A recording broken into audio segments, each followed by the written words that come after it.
पार्वती पते हर हर महादेव। बाबा विश्वनाथ जी की नगरी में आप सभी का स्वागत है। जैसे कि आप लोग जानते हैं कि शिव जी को क्या चढ़ाएं क्या न चढ़ाएं, जानते तो सभी हैं, पर फिर भी जानना बहुत जरूरी है। भोले बाबा बड़े दयालु हैं, दया के सागर हैं, वो तो करुणा निधान है। देव के देव महादेव हैं। तो एक बार जोर से जयकारा करिए, हर हर महादेव। नमः पार्वती पते हर हर महादेव। शिव जी का नाम जब भी जपे तो केवल शिव न कहें, शिवाय कहें। शिवाय कहने से शिव और पार्वती दोनों का एक साथ पूजा हो जाता है। और शिवलिंग में हमेशा नर्मदेश्वर महादेव जी में उनका पूरा परिवार वास करता है। तो जहाँ नर्मदेश्वर महादेव जी हों, उनका पूरा परिवार वास करता है। उनके पूजन करने से आपको पूरे पुण्य का फल मिलता है। अगर घर पे आप शिवलिंग रखते हैं तो अंगूठे से बड़े कृपया न रखें, नहीं रखना चाहिए। गृहस्थ के लिए अंगूठे से बड़े का प्रविधान नहीं लिखा हुआ है, कहीं भी उसकी मान्यता नहीं है। बाकी आपकी मर्जी, पर हमारे हिसाब से, पुराणों के हिसाब से इसकी मान्यता नहीं दी गई है। अब जानते हैं कि शिव जी को क्या चढ़ाएं तो क्या उसकी प्राप्ति होती। तो आप शिव जी को अगर खड़ा मूंग, जो हरे रंग का खड़ा मूंग आता है, उसका अभिषेक अगर शिव जी को करते हैं तो आपके बुद्ध शांत होते हैं, आपके बिजनेस व्यापार के रास्ते खुलते हैं। अक्षत, अक्षत तो सभी जानते हैं, अक्षत जिसका कभी न क्षय होने वाला। अगर अक्षत से आप उनका अभिषेक करते हैं तो आपका कभी भी किसी प्रकार की कोई क्षय नहीं होगी। आपके पुत्र पौत्र धन धान से परिपूर्ण रहेंगे।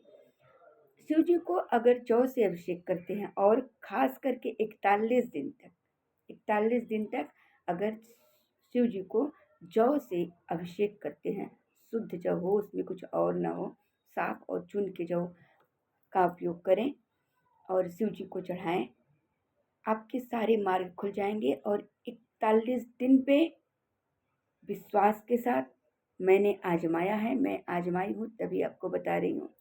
आप 41 दिन तक कंटिन्यू चढ़ाइए, आपके सारे रास्ते खुल जाएंगे और आपकी मनोकामना, आपने जिस चीज़ के लिए किया है वह आपकी मनोकामना अवश्य ही पूर्ण होगी। आप एक बार, किंतु पूर्ण तभी होगी आप जब विश्वास करोगे। विश्वास करना होगा, सब कुछ उनके ऊपर छोड़ दो और उनसे कहो, बाबा मुझे कुछ पता नहीं, आपका आप ही जानो।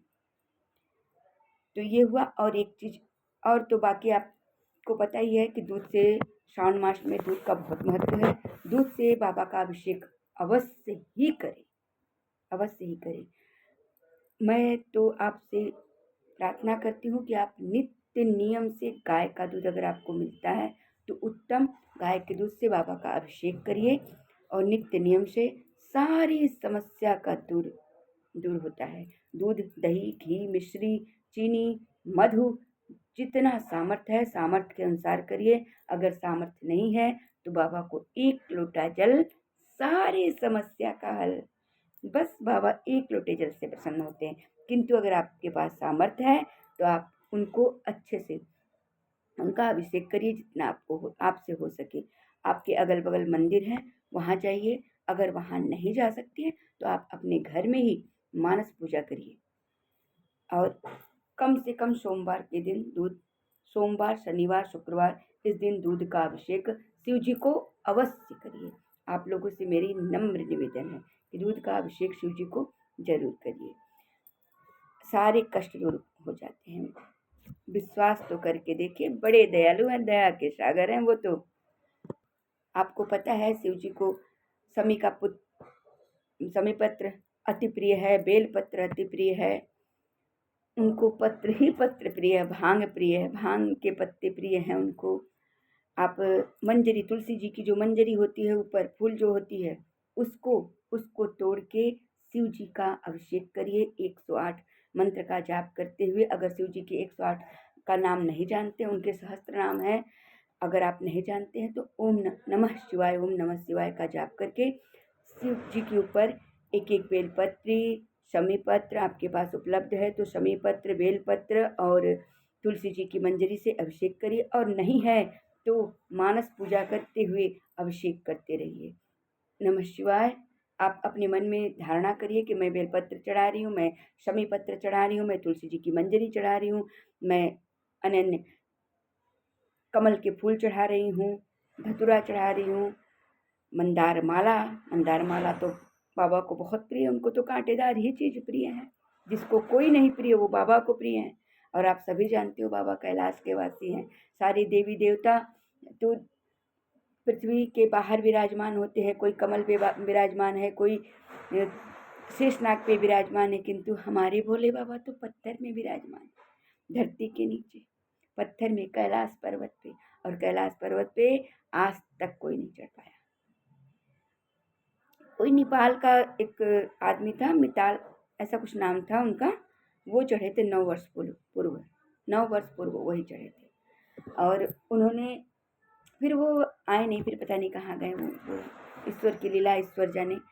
और बाबा को क्या नहीं चढ़े, एक बात का और से ध्यान दीजिए, क्योंकि आज हम मंदिर गए तो हमने देख के आया कि किसी ने केतकी का फूल चढ़ाया। तो प्लीज़ आपसे नम्र निवेदन है, केतकी का फूल बाबा विश्वनाथ जी को, भोलेनाथ शिवलिंग को कभी भी नहीं चढ़ाना चाहिए, क्योंकि इसकी एक अलग कथा है। केतकी ने झूठ बोला था ब्रह्मा जी से, इसलिए केतकी का फूल दूषित है। और केतकी शिव पे चढ़ने पे शिव खंडित होते हैं, वो दूषित होते हैं। तो कृपया केतकी के पुष्प को मत चढ़ाइए, केतकी के पुष्प को मत चढ़ाइए। और एक और आपसे नम्र निवेदन है कि कृपया भीड़ भाड़ के में मत जाइए, परहित के लिए सर्वस्व दान करने की भावना रखिए, क्योंकि जो परहित के लिए सर्वस्व दान करता है वही ही सारे पुण्य का भागी होता है। आप अगर मंदिर में जाएं, किसी के पास जल न हो और आपसे वो जल मांगता है तो उसे देने का कष्ट करें, क्योंकि अगर आपने कभी कभी अक्सर ही हम लोग देख लेते हैं कि कोई जल मांगा तो कहें अरे हम अपने लिए रखें। नहीं, आप उनको दे दो। क्या पता, आपको क्या पता कि भगवान किस रूप में आपकी परीक्षा ले रहे हैं। कोई बहुत प्यासा है और आप मंदिर गए हैं और प्यास से तड़प रहा है, तो आप शिव जी को नहीं, उसे पिला दीजिए जल। ईश्वर से यही प्रार्थना है कि सारी मनोकामनाएं आप सभी की पूरी हो। वीडियो अच्छे लगे तो लाइक शेयर और सब्सक्राइब कर लें। और आगे मैं कल लेके आऊँगी आपको परहित के लिए सर्वस्व दान ब्रह्म पुराण की कथा। कल मैं लेके आऊँगी ब्रह्म पुराण की कथा। और शिव जी के बारे में अगर और कुछ जानना है तो आप प्लीज़ कमेंट में लिखिएगा, मैं और कुछ भी बताऊँगी। मुझे जितनी जानकारी है मैं आपको सब बताऊँगी। और आप सभी से प्रार्थना है कि दूध से अभिषेक बाबा का जरूर करें, इससे सारी मनोकामनाएं पूर्ण होती हैं, सारे संकट दूर होते हैं। आपके बाल बच्चे, आपके आने वाले कल सब ही पुण्यदायी होता है और सभी के लिए उत्तम होता है। हम रहे ना रहें और हमारे बाल बच्चे सुखी रहें, यही हम हमेशा ईश्वर से यही प्रार्थना करते हैं। हम मंदिर जाते हैं तो अपने लिए नहीं, अपने बच्चों के लिए मांगते हैं। तो कृपया आप लोग से नम्र निवेदन है कि परहित की भावना रखें, इसी में भलाई है। और चुगली न करें। यह पवित्र और पुनीत मास है, जितना हो सके प्रभु में ध्यान लगाइए, हरि भजन करिए और शिव जी का जब भी पूजा करिए तो राम जी का अवश्य ही नाम लीजिए। सीताराम सीताराम सीताराम कहिए, चाहे विधि राखे राम ताहि विधि रहिए। और देवों के देव वो तो महादेव हैं, वो तो बड़े भोले हैं, कृपा के सागर हैं, करुणा निधान है। उनको बारंबार प्रणाम है। आप समस्त परिवार की तरफ से बारंबार प्रणाम है। समस्त जनों, समस्त यूट्यूब फैमिली, समस्त लोगों के लिए, विश्व के लिए उनसे बाबा से प्रार्थना है सभी की मनोकामना पूर्ण करें। नमः पार्वती पतये हर हर महादेव। विश्वनाथ जी की नगरी में आप सभी का स्वागत है। नमः पार्वती पतये।